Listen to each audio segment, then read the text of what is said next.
میں سن 2000 تک 2002 3 4 تک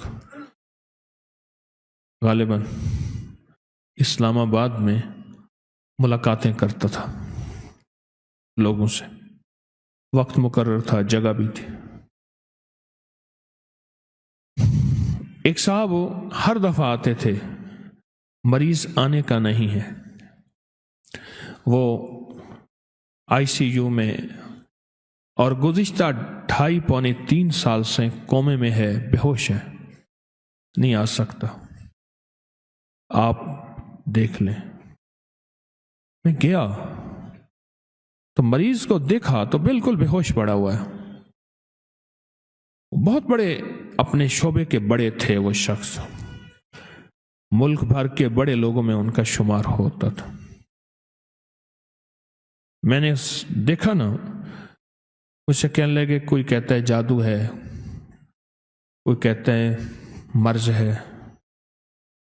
2.5 سال سے خاتون پڑی ہے، اس کو ہوش نہیں آیا، نہ زندہ ہوتی ہے نہ مرتی ہے.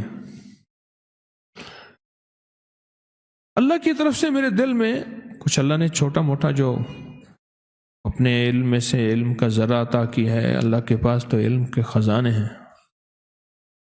میں نے کہا اس کے لیے استغفار کریں، اور ایک پوری کی پوری ٹیم بٹھائیں، کوئی مخلصین کی ہو جو استغفار کرے اس کے لیے، اور استغفار یہ کرے کہ اللہ تو اس کی روح اپنے پاس لے لے اور اس کو موت دے دے. بس استغفار کریں. اسے کہنے لگے موت؟ میں نے کہا سچ تو یہی ہے جو میری سمجھ میں آئی ہے، میں اپنی سمجھ کا دعویٰ نہیں کرتا. کچھ عرصے کے بعد وہاں کی ایک خاتون آئی، نرس، ریٹائر ہونے کے قریب تھی. تسبیح خانے سے اس کی نسبت کہ پتہ چلا کہ حضرت آپ آئے تھے وہاں، مجھے پتہ چلا میری ڈیوٹی فلاں ٹائم کی تھی، آپ فلاں وقت میں آئے تھے، میں دن کو گیا تھا، اس کی نائٹ کی ڈیوٹی تھی، رات کی. میں نے پوچھا کیا ہے؟ مجھے تو وہ خاتون کسی پکڑ میں نظر آئی ہے. مجھے کہنے لگی حضرت ہم بول نہیں سکتے، بڑے لوگ ہیں.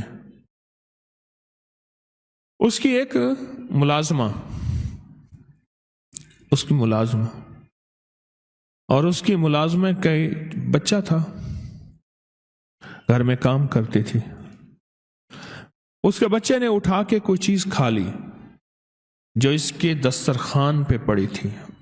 اس کو غصہ آیا، اندر گئی تو وہ چمٹا جس سے روٹیاں الٹ پلٹ کرتے ہیں گرم، وہ چمٹا اٹھا کے ملازمہ کے بچے کی زبان اس سے کھینچی. اس کی زبان جل گئی، بیچارہ چیختا رہا. ماں اسے لے گئی، معافیاں مانگتی رہی ماں. بس کچھ ہی عرصے کے بعد اس کے سر میں درد ہوا، اور سر میں درد کے بعد بے ہوش ہو گئی اور آج تک ہوش میں نہیں آئی. اللہ کے نبی علیہ الصلوۃ والسلام میرے کملی والے فرماتے ہیں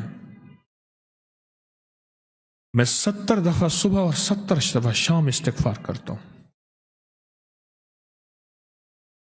نبی پاک معصوم تو فرماتے ہیں میں 70 دفعہ صبح، میں 70 دفعہ شام استغفار کرتا ہوں. وہ استغفار بنیادی طور پہ میرے آپ کے لیے ہے، وہ استغفار بنیادی طور پہ میرے آپ کے لیے ہے. مجھے بتانا ہے، آپ کو بتانا ہے، امت کے لیے کرنا ہے.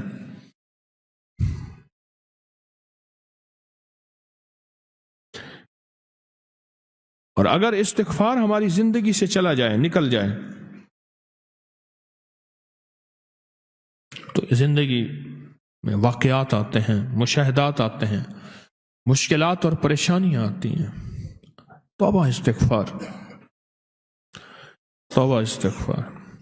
اس استغفار کی انسان کو ضرورت ہے، میت کو ضرورت ہے، بچوں کو ضرورت ہے، اولاد کو ضرورت ہے، موجودہ نسلوں کو ضرورت ہے، آنے والی نسلوں کو ضرورت ہے.